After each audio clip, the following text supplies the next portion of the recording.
chegando com mais um Azeviche aqui na sua TV Câmara de Salvador. Fique à vontade, viu? Esse espaço você já sabe que é todinho seu. Pode chegar, se assentar, bater aquele papo, a gente vai por uma hora aqui conversar, que o tempo vai passar e você não vai nem perceber, porque sempre é uma conversa bacana, um assunto que mexe com a sua vida. Hoje não vai ser diferente, mas antes de falar sobre esse assunto, quero chamar você para nos acompanhar aqui sempre a nossa programação no canal 12.3, mas também você encontra todos os programas no YouTube, no youtube.com, você procura lá, TV e Rádio Câmara de Salvador, tem tudo lá, ó, catalogado para você. Mas hoje o tema é No Rastro de Estela. Esse que é o nome do livro lançado por essa escritora que resolveu falar sobre o amor entre mulheres, o racismo, a lesbofobia e o apagamento das histórias de pessoas negras no Brasil. Eu estou falando da premiada pesquisadora, jornalista e escritora Amanda Julieta, que há muito tempo constrói a sua trajetória acadêmica, artística e de vida aqui na cidade de Salvador. Para escrever o seu livro, sua principal inspiração veio a partir de uma conversa ouvida por acaso na infância e também da descoberta de documentos que revelam pistas da história de sua tia-avó. O que ela fez foi tentar reconstituir a memória de Estela em um texto que tece prosa e poesia, misturando vozes, atravessando fronteiras oníricas e nos levando para lugares históricos e situações possíveis.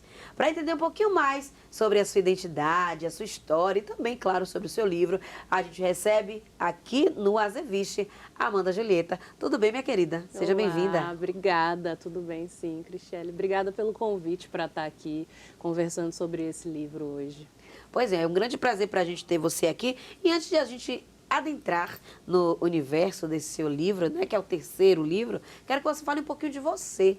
Quem é Amanda Julieta? Onde você nasceu aqui em Salvador? E em que momento você se identificou aí com a escrita? Cristiane, eu sou, neste momento de vida, eu sou escritora, sou jornalista, sou pesquisadora literária. Eu estou cursando um doutorado em literatura na Universidade Federal da Bahia e acho que todos esses caminhos de vida, de academia, me levam a pensar na literatura e a me entender como escritora também, né? Na verdade, eu nasci em São Paulo. Eu costumo dizer que foi uma falha de percurso. Porque essa trajetória toda se constrói aqui, né? Exatamente. Eu nasci em São Paulo, meu pai é de São Paulo e a minha mãe é daqui. Aí quando ela casou, ela foi morar lá, mas quando eu tinha 4 anos, a gente veio para cá, para Salvador. E eu fui criada lá na Boa Vista do Lobato, que para mim, assim, é um bairro de referência de vida, né? É onde eu me construo ali. Eu vivi até uma parte da adolescência na Boa Vista do Lobato. E depois disso morei em alguns bairros periféricos daqui de Salvador, né? E eu começo a me entender como escritora já adulta, mas a verdade é que eu escrevo desde pequena, desde criança. E aí tinha uma grande questão nessa onda, né? Porque eu era uma leitora, eu aprendi a ler muito cedo, eu gostava muito de ler, mas a minha família não tinha dinheiro para comprar livro, né? Minha mãe estava ali preocupada com muitas outras coisas. E aí eu lia basicamente os livros que chegavam a partir da mediação da escola. Sim. Né? E aí eu fui uma criança na década de 90. Então, os livros que chegavam mediados pela escola eram livros de autoras e de autores brancos, né? Eu não li nenhum autor e nenhuma autora negra até chegar na adolescência. Mas na adolescência, sim, no final da adolescência, que eu vou conhecer Carolina Maria de Jesus, por exemplo. Mas enquanto eu era criança, apesar de eu gostar de escrever, apesar de eu gostar de ler, parecia que era impossível ser escritora. Né? Porque ninguém nunca tinha me mostrado um livro de uma escritora negra. Era como se as escritoras negras não existissem. E é claro que elas existiam, é claro que elas estavam produzindo, né? Mas aí eu comecei a dizer, não, eu realmente sou escritora a partir do momento que eu lancei meu primeiro livro. Sim. Né? Com que idade foi com 30 anos. Já. Exatamente. Já adulta, já estava no mestrado, na época que eu lancei o livro. E foi o momento que eu consegui mesmo me reconhecer como uma escritora, porque eu tinha publicado um livro. Embora, obviamente, ninguém precise de um livro publicado para ser escritor, escritora, porque ser escritor ou escritora está além disso, né? Existe toda uma literatura oral, uma poesia falada, as histórias faladas, que são as histórias do nosso povo, né? Mas esse é o momento que eu entendo que, ok, eu sou escritora.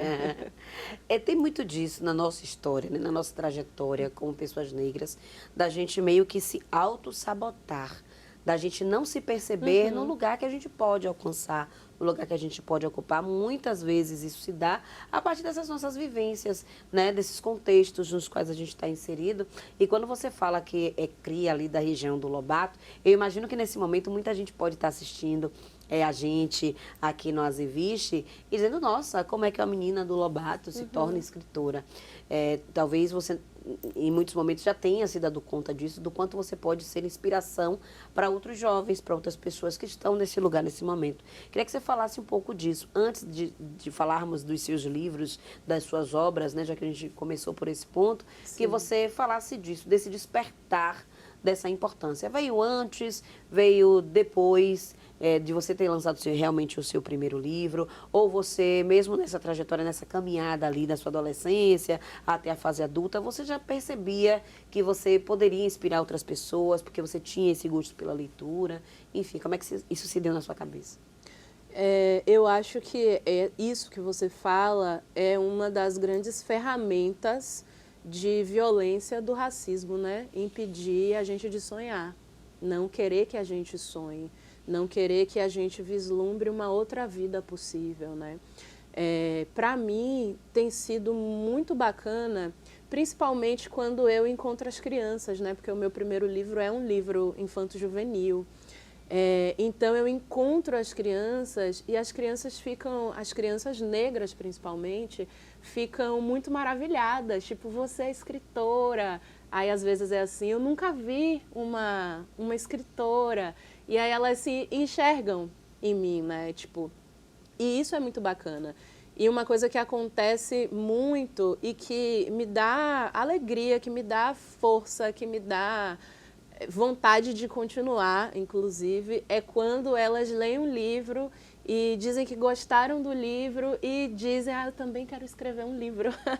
E isso é fascinante, né? A gente vê crianças negras podendo se enxergar em autoras e autores negros, né? Podendo descobrir um mundo de possibilidades através da literatura, porque a literatura é isso também, né? Eu acho que é uma forma muito potente de criação de vida, de criação de possibilidades.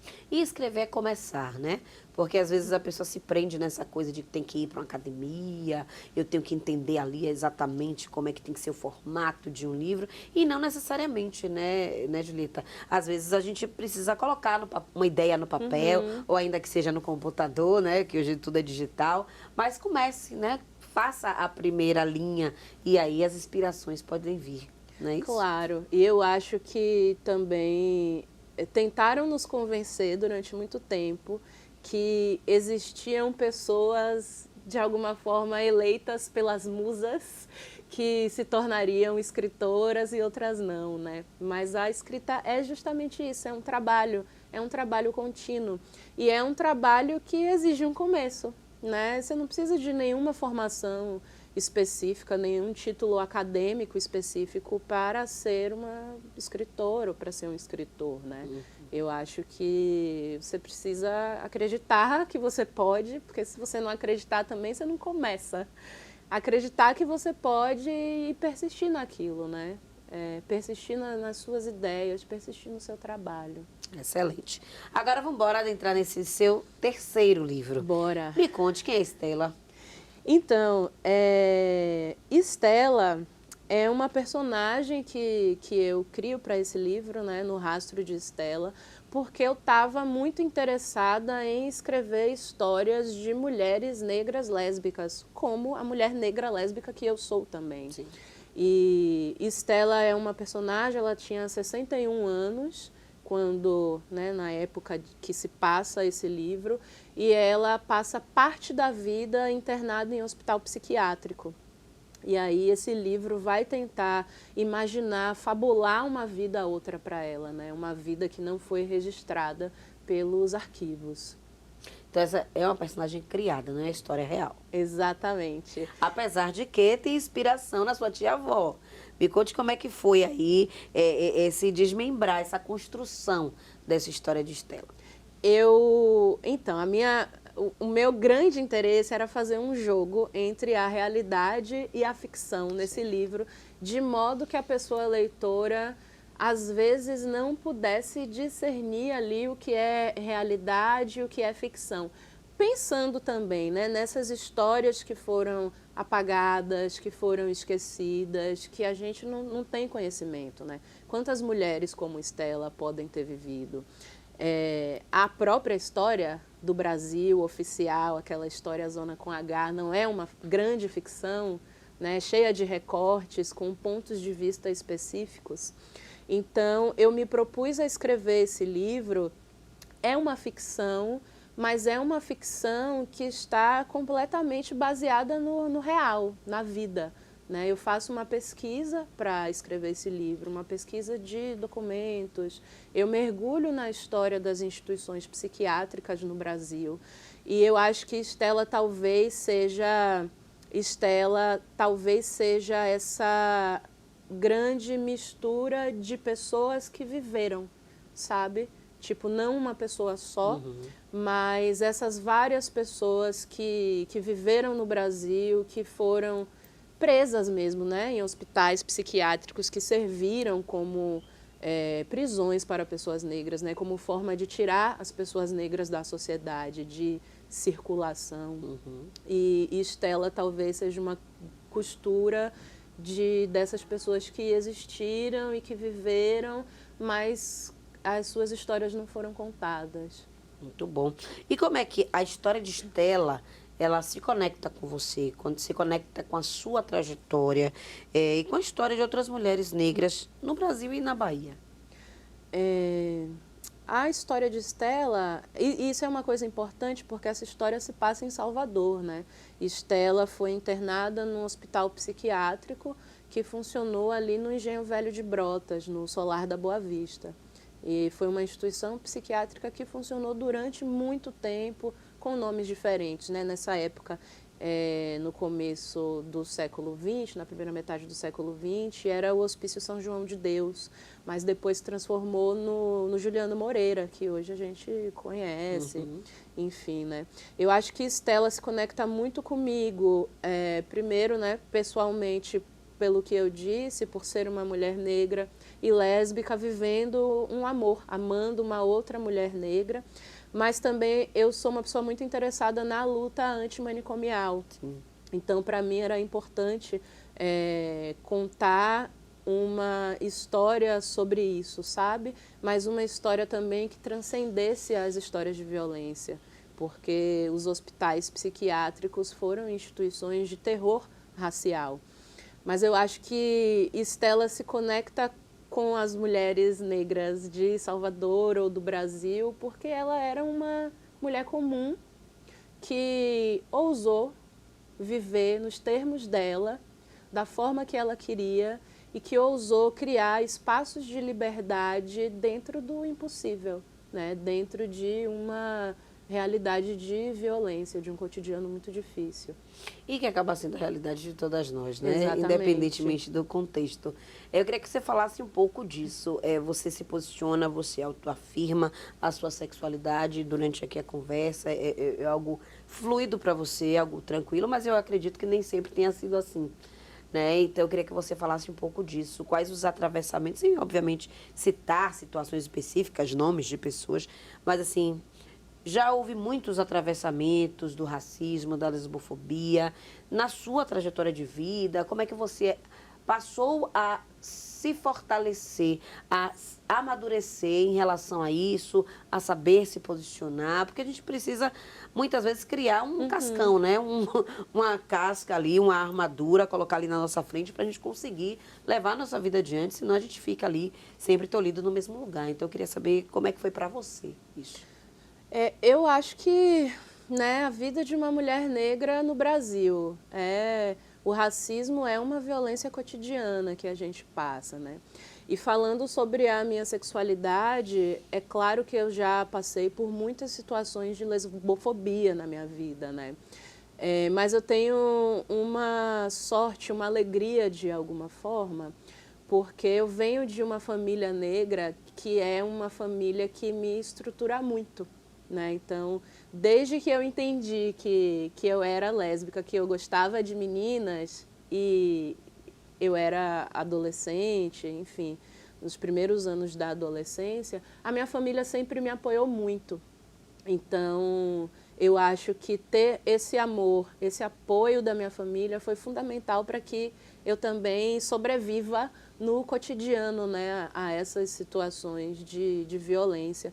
Mas também isso é importante para a minha escrita, né, porque durante tanto tempo, eu acho, a gente teve exemplos negativos, né, sobre sexualidade, enfim. Quando eu vou conversar com outras mulheres lésbicas, por exemplo, existe uma coisa terrível que acontecia nos filmes durante muito tempo, que era uma morre, uma mulher lésbica do casal sempre morre, ou fica doente, acontece alguma coisa ruim. Ou a separação. Casa com um homem no final do filme, enfim. Eram sempre exemplos negativos, né? E eu queria escrever sobre isso também porque eu tive pouco exemplos de mulheres lésbicas negras. E eu queria ter exemplos de mulheres lésbicas negras que, apesar de tudo, conseguem viver o amor, conseguem viver o afeto, a abundância, né? Escrever sobre isso é importante para mim, para criar um outro imaginário também das nossas vidas. Excelente, muito bom. Agora vamos lá, você fala também no seu livro, uma coisa que você destaca muito, é sobre essa importância de recontar histórias. Recontar histórias, inclusive, que muitas vezes são apagadas, são esquecidas. Então, eu queria que você falasse um pouco disso, como é que você aborda essa questão na sua obra, né? Da importância de recontar, de retrazer, ainda que esse personagem seja um tanto fictício, um tanto real, de recontar histórias, de reconstruir essas histórias. Essa era uma coisa que é importante para mim, tanto no meu trabalho acadêmico, eu pesquiso a poesia e a performance de mulheres negras na literatura periférica, né, nos slams, nos saraus, enfim. Então, primeiro, era importante isso para mim no meu trabalho acadêmico, trazer e valorizar a voz dessas mulheres que não estão sendo valorizadas pela academia, pela universidade. E também é importante para mim no meu trabalho como escritora de literatura, né? E assim foi com o livro Dandara, por exemplo, né? Trazendo a história, uma versão da história, a minha versão da história de Dandara dos Palmares para crianças.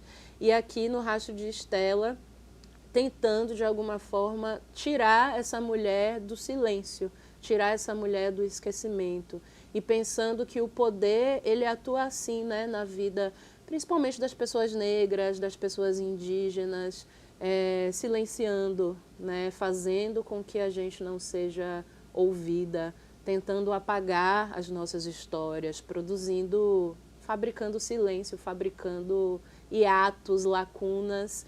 E eu queria tentar dar conta claro que eu não vou dar conta de tudo, mas eu queria tentar dar conta de alguma forma, nem que fosse só de Estela, da vida dela, de alguma coisa outra, sabe? De produzir vida, de produzir presença, ao contrário do silêncio e dessas outras maneiras simbólicas de violentar pessoas negras, pessoas indígenas. Com certeza. Você que ligou a televisão agora, tá aí, eu tô falando com ele. Amanda Julieta, grave esse nome, pesquisadora já premiada, tem alguns livros publicados. Se você não conhece, essa é a oportunidade de você conhecer. E a gente está conversando sobre o livro No Rastro de Estela, que foi lançado aqui em Salvador. E eu queria que você falasse sobre isso. Como é que foi o lançamento desse seu livro? As pessoas compareceram? Foram muitos autógrafos? Conte um pouco como é que foi e onde o livro pode ser encontrado. Foi muito legal o lançamento, né? Eu acho que talvez um grande desespero de qualquer pessoa que vá lançar um livro, enfim, produzir um evento de maneira geral, é justamente pensar: as pessoas vão para o meu lançamento? Será que eu vou ficar lá falando sozinha? Mas foi muito bacana, porque esse livro ele foi contemplado no edital da Paulo Gustavo, né, do governo do estado. Então a gente tinha uma cota de distribuição gratuita, que eram 100 livros. E aí a gente precisou distribuir mais do que 100 livros durante o lançamento, porque deu muita gente. E aí teve uma conversa muito legal com a Rosinês Duarte, que é uma professora da UFBA. E aí a gente falou sobre memória, sobre arquivo, sobre silenciamento de mulheres negras. Enfim, foi um evento bacana. A mão ficou doendo depois. Ótimo que a mão doeu, ótimo, maravilhoso. Foi por um bom motivo. Mas me diga, onde é que podem ser encontrados os livros? Ainda não tem mais outros disponíveis? Se entrar em contato diretamente com você? É pelo Instagram? Me conte. Vocês podem entrar em contato diretamente comigo no Instagram. Eu sou a querida Julieta, porque eu sou uma querida. Boa! Mas esses livros, tanto o Dandara quanto No Rastro de Estela e Tem Poeta na Casa, que foi o meu segundo livro, eles podem ser encontrados também na livraria Boto Cor-de-Rosa. É uma livraria daqui de Salvador que entrega para todo o Brasil. Mas eu acho também que eles estão disponíveis na livraria do Glauber Rocha. Às vezes a pessoa quer ir lá e pegar o livro ao vivo, né, fisicamente, e na LDM. Boa, mostra um pouquinho a capa do seu livro ali, para o nosso cinegrafista registrar aí, ó, a capa de No Rastro de Estela, de Amanda Julieta, essa escritora de sucesso que está aqui com a gente, conversando um pouquinho sobre esse livro. E a gente tem muita coisa ainda para conversar, para poder destrinchar sobre essa história, mas a gente tem que fazer uma pausa para o nosso intervalo, né, minha gente? Aquele tempinho para a gente parar, beber uma água, e daqui a pouquinho a gente voltar ainda com essa conversa maravilhosa com a Amanda Julieta. Sai daí não.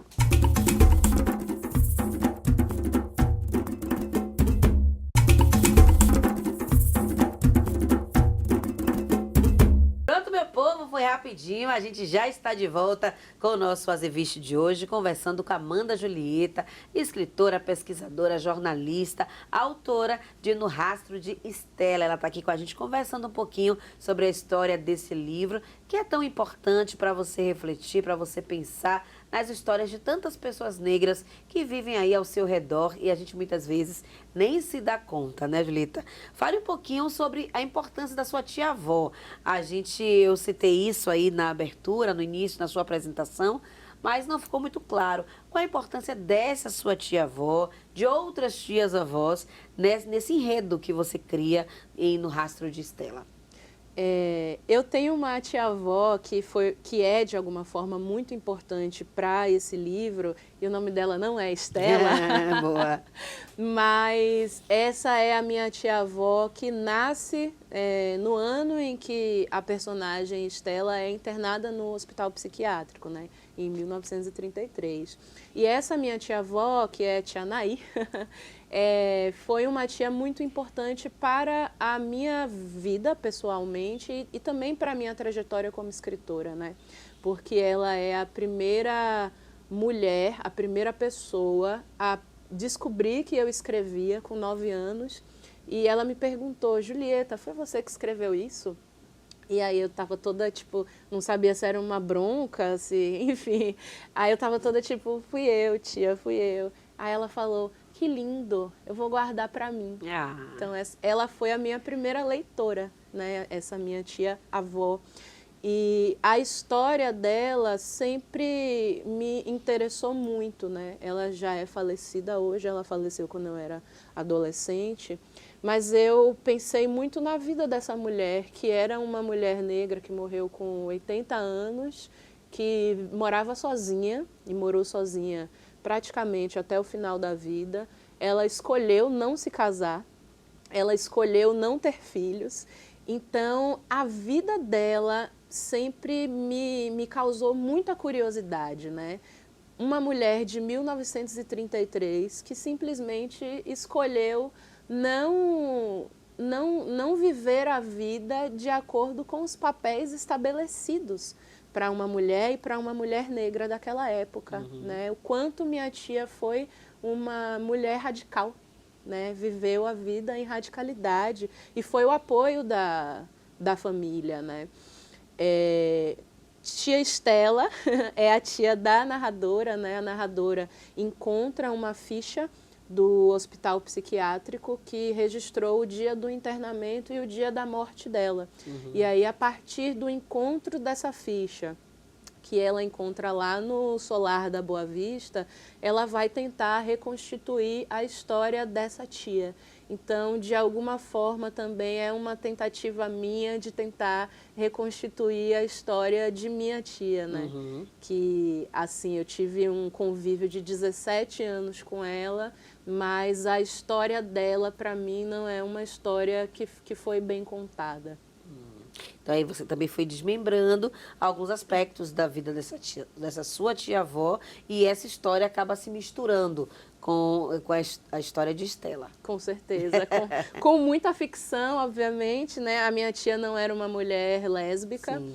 mas eu fiquei pensando em tudo que ela tenha vivido, né, ao longo desses 80 anos de vida, vivendo em 2 séculos diferentes. Ela está presente nesse livro.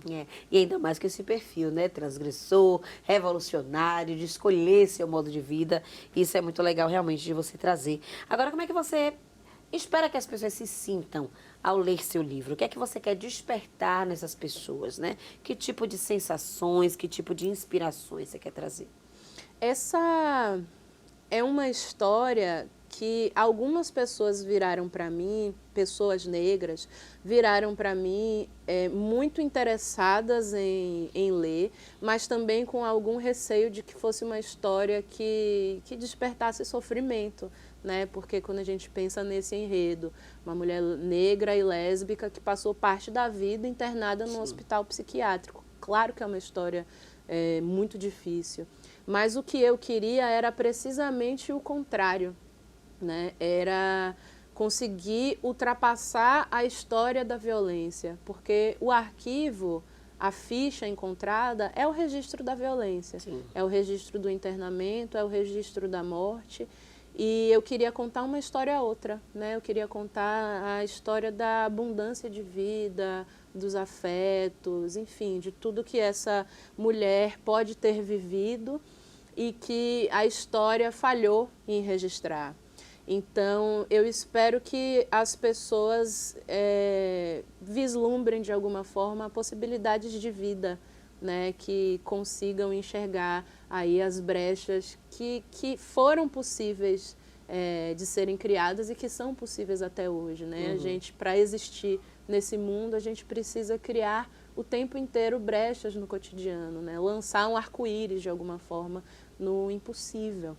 E eu espero que as pessoas sintam isso, né? Sintam que é possível e sintam que é possível viver de uma maneira radical mesmo, né? Eu espero que elas gostem da história. Às vezes é preciso ser radical, né? Sair desse lugar de estagnação, esperando as coisas acontecerem, porque é muito comum a gente ouvir, né? Deixa a vida me levar, Sim. Vou deixar as coisas acontecerem, deixa o barco correr. Mas às vezes, muitas vezes é preciso que a gente se posicione, que a gente faça escolhas, e talvez esse seu livro venha justamente a suscitar isso também nessas pessoas, né? Que estão ali desencorajadas de serem quem são. E eu não sei, de alguma forma eu quero que as pessoas pensem nas múltiplas formas de existência de mulheres negras, né? Que a gente não fique...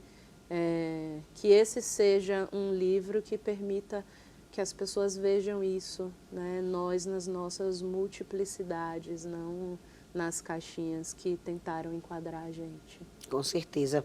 Agora, como a gente está falando o tempo inteiro de ficção e realidade, você acha que a ficção é um bom instrumento, já que você, né, enfim, já tem um bom tempo trabalhando com a escrita, é um bom instrumento para justamente preencher as histórias reais, porque sempre, como você diz, né, tem muitas lacunas nas histórias de suas tias, avós, dessa sua tia-avó Naí, por exemplo.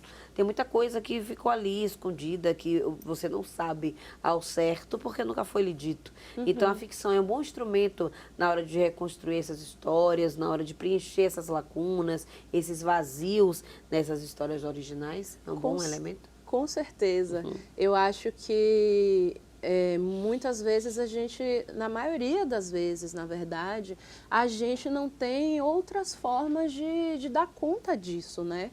Porque a história das pessoas negras, das pessoas indígenas, dos povos colonizados de forma geral, é essa história que a gente não consegue acompanhar de uma maneira linear, né? Há muito que não é contado, há muito que se esforçaram para apagar, que se esforçaram para que a gente não tivesse acesso. E eu acho que, principalmente, as boas histórias, né? As histórias das potências de vida, as histórias de resistência, as histórias de reexistência, né? Então, eu acho que a ficção é uma forma, eu acho que, inclusive, antes de escrever esse livro, eu li uma entrevista de Conceição Evaristo, que ela falava justamente sobre isso, que a literatura é uma forma de dar conta do vazio, né? De preencher o vazio. E, às vezes, a gente não tem acesso aos arquivos, ou porque as nossas histórias não foram registradas, ou porque as nossas histórias se perderam, né? Porque, enfim, arquivos queimados, arquivos destruídos. Mas a ficção é uma ferramenta importante mesmo para, de alguma forma, construir aí essas lacunas, né? Preencher essas lacunas que foram deixadas. Quando a gente começou essa conversa, você trouxe cenários que comumente a gente vê em filmes, em novelas, quando se trata da história de mulheres, né, que se relacionam, histórias de relacionamentos lésbicos, que geralmente acabavam em morte, que acabavam com a separação, enfim, esses cenários mais trágicos, assim, né? Como se um final feliz fosse impossível. Para escrever esse livro, você também consultou as outras literaturas que abordassem a mesma temática? É algo que é mais escasso, você não encontrou outras escritas com esse tema? Enfim, como é que foi a sua pesquisa? Eu sou, antes de ser escritora, eu acho que eu sou uma grande leitora, né? Eu acho que a minha formação como leitora é muito importante para o meu trabalho de escrita. Hoje é muito mais fácil encontrar histórias de mulheres lésbicas, de mulheres negras, do que era no meu passado, quando eu estava na escola. E eu leio muito, então eu li muita coisa, né? Existem muitas histórias, às vezes essas histórias não chegam a um grande público, por muitos motivos, né? Às vezes são publicadas por editoras pequenas, com pouco recurso, mas existem muitas histórias sobre mulheres lésbicas, sobre mulheres negras, e elas servem de inspiração, né? Eu não estou inventando a roda. Muitas mulheres vieram antes de mim, muitas estão escrevendo ao mesmo tempo que eu estou escrevendo, e muitas virão, né? E eu acho que os nossos trabalhos, de alguma forma, se cruzam, se tocam, se completam de alguma maneira. Excelente. Agora, falando assim do momento atual que a gente vive na nossa sociedade, né? É uma sociedade um tanto mais livre. Acho que desde de sua infância, adolescência para cá, a gente já vê uma evolução. Ainda que tenhamos vivido períodos assim trágicos, né? Com presidentes questionáveis, e ainda tenhamos alguns desses representantes aí no poder, a gente vive uma sociedade um pouco mais livre, que a gente já sai nas ruas, vê casais, né, homossexuais ali tendo um pouco mais de liberdade, podendo ali, enfim, se carinhar, enfim, sem tanto medo de uma agressão, por termos locais já onde se sentem mais à vontade. Você acredita que, assim, diante desse cenário que a gente vê de uma maior liberdade enfim, de ser quem se é, né? De maior liberdade sexual, a gente tem uma possibilidade daqui a 5, 10 anos a gente ter menos registro de apagamentos de histórias de pessoas, de mulheres negras na nossa sociedade? Porque a gente vive em dias que, como você falou, né, a gente pode pesquisar histórias de algumas mulheres negras, lésbicas lá do passado, de homens gays lá do passado, e que a gente não encontra esses registros. Então, você acha que por a gente viver um momento mais livre socialmente, a gente vai ter menos apagamento de histórias de pessoas pretas lá na frente? Eu acredito que sim. Quando eu era uma menina, enfim, né, com 15, 16 anos, que eu me descobri, me entendi, né, me entendi como uma menina lésbica, era um tempo que a gente não andava muito de mãos dadas na rua, por exemplo. Exatamente. Era difícil, as pessoas olhavam torto, olhavam feio. Já aconteceu de eu estar num lugar com uma namorada e um segurança colocar a gente para fora, pedir que a gente se retirasse. E eu tinha 17 anos, por aí, assim.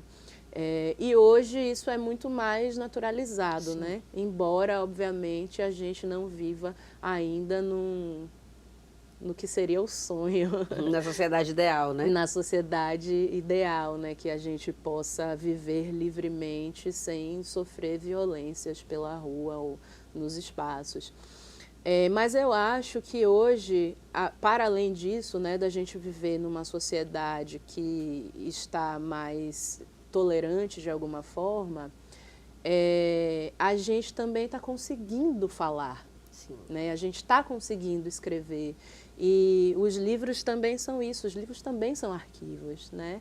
E esses livros de hoje, eles vão estar no futuro, né? Quem nascer daqui a 30 anos provavelmente vai ter acesso a essas literaturas que estão sendo produzidas agora. Então eu tenho muita esperança de que esses silêncios, essas desmemórias que são fabricadas sobre as nossas vidas, sobre os nossos corpos, sobre as nossas literaturas, não sigam adiante, né? Principalmente porque nós estamos tendo a possibilidade de falar publicamente, de escrever, de produzir memória. Ótimo. Agora, saindo um pouquinho de No Rastro de Estela, bora falar um pouquinho de suas outras obras, que a gente, antes de encerrar o programa, a gente ainda vai dar os meios novamente, para todo mundo que quiser entrar em contato com você, adquirir o livro e tá.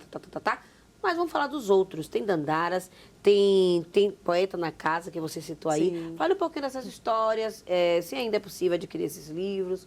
Conte um pouquinho pra gente. Bom, Dandara é o meu primeiro livro publicado, né? Eu publico ele com 30 anos. É um livro infanto-juvenil, voltado para as infâncias, mas é muito interessante porque muitas pessoas adultas têm lido o livro desde do ano do lançamento e vem me dizer, né? Eu fiquei emocionada com a leitura de Dandara, geralmente mulheres negras, inclusive. É um livro que reconta a história de Dandara dos Palmares a partir de um poema narrativo. E esse livro ganhou um prêmio, né? Ele ganhou o prêmio Pretas Potências em 2023, se eu não me engano.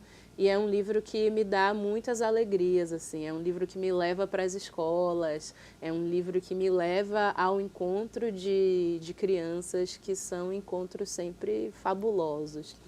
Tem Poeta na Casa, é o resultado da minha dissertação do mestrado, né?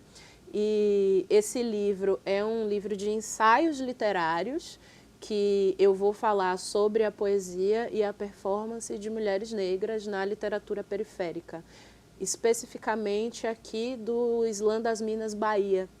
Então eu estou partindo de Salvador, da Bahia, para pensar no Brasil. Sim. E isso é muito importante para mim, né? Pensar desde o meu lugar, desde essa cidade e desde a produção de outras mulheres negras periféricas. Esse livro também ganhou um prêmio da Biblioteca Nacional.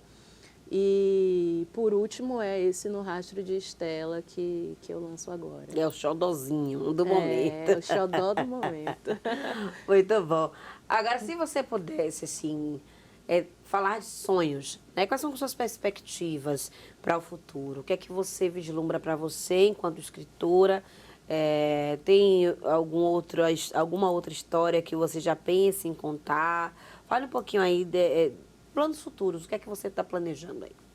Bom, eu tenho um novo livro que vai ser lançado no ano que vem, mas ele já está pronto.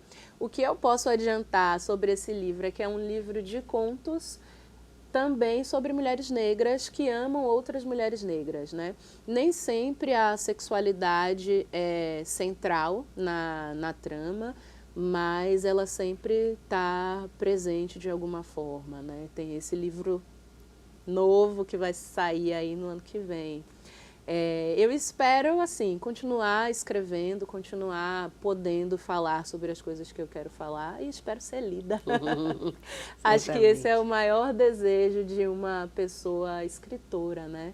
Ser lida, encontrar pessoas leitoras, poder conversar sobre essas obras. Com certeza. Aqui você sempre vai ter um espaço garantido. Quando lançar seu próximo livro, Obrigada. Pode mandar uma mensagenzinha, que aqui você tem um espaço aqui certo para falar sobre essas histórias que você quiser contar. Antes da gente encerrar, antes de eu me despedir de você, deixa aí os canais para quem quiser adquirir seus livros, suas obras, conhecer um pouco mais de você e do seu trabalho. Tá bom. Gente, vocês podem me acompanhar pelo Instagram, eu sou Querida Julieta. Lá dá para pedir todos esses livros, né? Dandara, inclusive, estava esgotado. Foi uma alegria, assim, né? Que essa edição tenha se esgotado. A gente fez uma reimpressão agora, então ele está disponível de novo. Dá para pedir os livros, dá para trocar uma ideia comigo, se for o caso, se você quiser. E também dá para pedir os livros pela Livraria Boto Cor-de-Rosa, no Instagram. Dá para comprar os livros pessoalmente na livraria do Glauber e também na LDM. Massa. Julieta, foi um prazer lhe conhecer, viu? Prazer uma honra ter você meu. aqui com a gente. Muito obrigada por sua simpatia, por sua presença, por uma história tão bacana que você traz no livro. E é isso, a gente vai ficar por aqui hoje com o nosso Azeviche. Você pode acompanhar tudo e muito mais aqui na TV Câmara de Salvador, mas também no nosso canal no YouTube. Não esqueça, viu? E nos acompanhe também no Instagram. Procure lá, TV e Rádio Câmara de Salvador. Na próxima segunda-feira tem mais Azeviche, viu? Um beijo, tchau, tchau.